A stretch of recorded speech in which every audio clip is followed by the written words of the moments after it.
Hello everyone and once again welcome to WS Tek myself Umar Taskeer. Guys last के एक दो videos में हम लोगों ने जो बात करी है वो करी हम लोगों ने ऑन पेज एसईओ से रिलेटेड क्या गलतियां होती हैं और ऑफ पेज एसईओ जिस वक्त हम करते हैं उस वक्त कौन कौन सी हमसे गलतियां होती हैं और किस किस चीजों का हमें ध्यान रखना चाहिए। इसी सीरीज में हम लोग आज की इस वीडियो में बात करने वाले हैं टेक्निकल एसईओ के पॉइंट ऑफ व्यू से कौन कौन सी मिस्टेक्स होती हैं और हमें उनका ध्यान रखना है और उनको अवॉइड करना है। तो पहली जो गलती है वो है हमारी वेबसाइट की सिक्योरिटी से रिलेटेड, यानी कि एसएसएल सर्टिफिकेट से। तो ये तो सबको पता है कि भाई एसएसएल सर्टिफिकेट जो है हमें जरूरी है, हमें लेना चाहिए, क्योंकि ये वो चीज है जो हमारी वेबसाइट को सिक्योर करती है। और यूजर भी आता है तो यूजर को भी लगता है कि ये वेबसाइट सिक्योर है, ये वेबसाइट जेन्युइन है। तो अगर यूजर कोई ट्रांजैक्शन कर रहा है तो उसको भी जो है थोड़ा सा मतलब वो रिलायबल हो जाता है कि ठीक है, अच्छी वेबसाइट है और इसके ऊपर ट्रांजैक्शन जो है वो सेफ है। इसी के साथ साथ जो गूगल की गाइडलाइंस है उसके पॉइंट ऑफ व्यू से भी हमारी वेबसाइट एसएसएल सर्टिफाइड होनी चाहिए, नहीं एसएसएल सर्टिफिकेट होना चाहिए। अब इसमें गलती कहां होती है? गलती एक ये होती है कि आप फ्री वाले जो है एसएसएल सर्टिफिकेट के चक्कर में रहते हैं, तो आप थोड़ा सा इसको अवॉइड करें, फ्री वाले एसएसएल सर्टिफिकेट ना लें, प्रॉपर जेन्युइन जो एसएसएल सर्टिफिकेट्स हैं उन्हीं को आप यूज करें।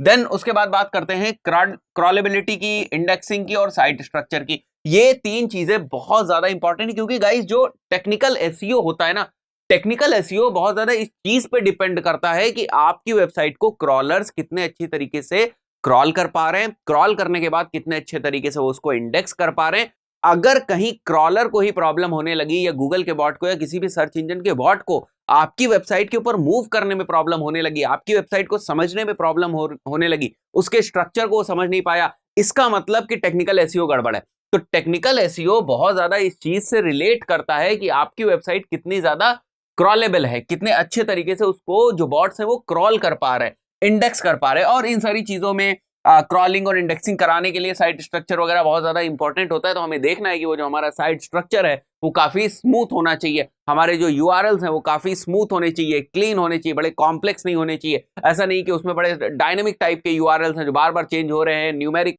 यूआरएल्स हैं, तो वो सारी चीजें हमें अवॉइड करनी, बहुत डीप नहीं जाना है हमें, ठीक है। तो वो सारी चीजें हमें यूआरएल्स में जो है अवॉइड करनी हो, साइट स्ट्रक्चर का हमें ध्यान रखना है। देन कैनोनिकल यूआरएल भी बहुत सारे लोग यूज नहीं करते हैं, तो आपको कैनोनिकल यूआरएल भी जो है उसको यूज करना है ताकि डुप्लीकेसी से आप बचे रहें और गूगल को प्रॉपरली पता हो कि किस यूआरएल को रैंक करना है। कैनोनिकल यूआरएल के ऊपर इसी चैनल के ऊपर मैंने बहुत सारे वीडियोस बनाए, बहुत डिटेल में हम लोगों ने बात करी है। तो अगर आपको कैनोनिकल यूआरएल समझना है कि कैनोनिकल यूआरएल क्या होता है, तो आप अगर सर्च करेंगे इस चैनल के ऊपर तो आपको कैनोनिकल यूआरएल से रिलेटेड भी चीजें मिल जाएंगी। देन मिसमैनेज्ड 404 एरर्स, ये भी बहुत ज्यादा लोग जो है मैनेज नहीं करते 404 एरर्स को। अब जैसे अगर आपका 404 एरर है भी तो फिर इसको प्रॉपरली आप रीडायरेक्ट आपको करना पड़ेगा, प्रॉपरली आप इसको रीडायरेक्ट करें ताकि 404 जो एरर है वो किसी भी टाइप का निगेटिव इंपैक्ट जो है वो सर्च इंजन के को ना दे, या निगेटिव इंफॉर्मेशन आपकी वेबसाइट के बारे में सर्च इंजन को ना दे। जनरली इसलिए भी होता है कि जैसे आपने कोई ई कॉमर्स वेबसाइट बनाई और उसके बाद किसी एक प्रोडक्ट को वहां से रिमूव कर दिया, तो जब आप रिमूव कर देते हो वहां पर 404 एरर हो जाता है, राइट, एक मिसमैनेज्ड 404 एरर हो जाता है। तो उसे आपको प्रॉपरली रिडायरेक्ट करके प्रॉपरली आप उसे मैनेज करें।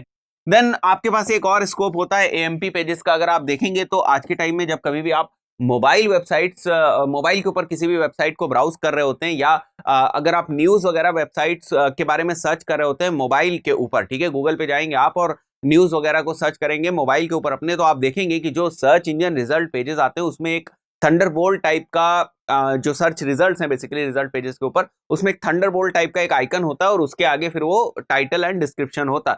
तो वो जो थंडरबोल्ट टाइप का आइकन होता है वो ये डिफाइन करता है कि ये जो वेबसाइट है ये एएमपी में है, या ये जो पेज है बेसिकली वेब पेज है ये एएमपी में है। AMP is basically accelerated mobile pages. तो अगर आपके पास स्कोप है तो आप एएमपी पेजेस को भी यूज करें, बड़ी क्विक रैंक होते हैं, ठीक है। तो ये एमपी पेजेस को आप यूज कर सकते हैं। robot.txt errors can cause indexing problem. अब अगर आपके जो robot.txt में जो हम कहेंगे जो इंडिकेशंस है अगर वो भी प्रॉपर नहीं है तो भी आपके लिए बहुत सारी इंडेक्सिंग की प्रॉब्लम हो सकती है। और जैसे मैंने शुरुआत में क्या डिस्कस किया कि टेक्निकल एसईओ में जो ज्यादातर जो चीजें हैं वो यही है कि हमारी वेबसाइट कितनी अच्छे तरीके से क्रॉल हो पा रही है और कितने अच्छे तरीके से इंडेक्स हो पा रही है। अब क्रॉलिंग में भी प्रॉब्लम हो रही है तो वो चीजें देखनी हमें कि क्रॉलिंग में प्रॉब्लम क्यों हो रही है, गूगल सर्च कंसोल वगैरह पे अच्छे तरीके से हमें ऑडिट करना है। इंडेक्सिंग में प्रॉब्लम हो रही है तो वो क्यों हो रही है, ठीक है, हमारी वेबसाइट के सर्च इंजन में दिख रही है नहीं दिख रही, कौन से पेजेस दिख रहे हैं कौन से पेजेस नहीं दिख रहे हैं। तो ये जितनी भी चीजें आप देख रहे हो ना, ये सब इसीलिए ये प्रॉब्लम्स अकर होती हैं। अगर कोई इस टाइप की क्रॉलिंग और इंडेक्सिंग से रिलेटेड प्रॉब्लम अकर हो रही है तो इसीलिए होती है कि हम अपने टेक्निकल एसईओ पे उतना ज्यादा ध्यान नहीं देते हैं। तो कुछ पॉइंट्स हैं और इनमें ज्यादातर जो आपको, जैसे ये तो वन टाइम चीज है, देखो ये वन टाइम चीज है, ठीक है, ये भी एक बार अगर आपने वेब पेजेस के लिए कर लेंगे तो बार बार आपको करने की जरूरत पड़ेगी नहीं। एमपी पेजेस है, वन टाइम है, robot.txt भी है, ये भी 1-2 टाइम है और इसके बाद आपको इसकी बार बार जरूरत नहीं पड़ती। बेसिकली यहाँ पर हमें देखना है कि जो हम इंस्ट्रक्शंस यहाँ पर दे रहे हैं वो कहीं ऐसे इंस्ट्रक्शंस तो नहीं है जो हमारी इंडेक्सिंग नहीं होने दे रहे हैं, ठीक है, हमारे पेज की इंडेक्सिंग नहीं होने दे रहे हैं जिसको हम इंडेक्स कराना चाहते हैं या रैंक कराना चाहते हैं। तो ये सारे कभी कभी रन टाइम में बहुत सारे एरर्स आ जाते हैं, तो इन सारी चीजों को भी हमें देखना है।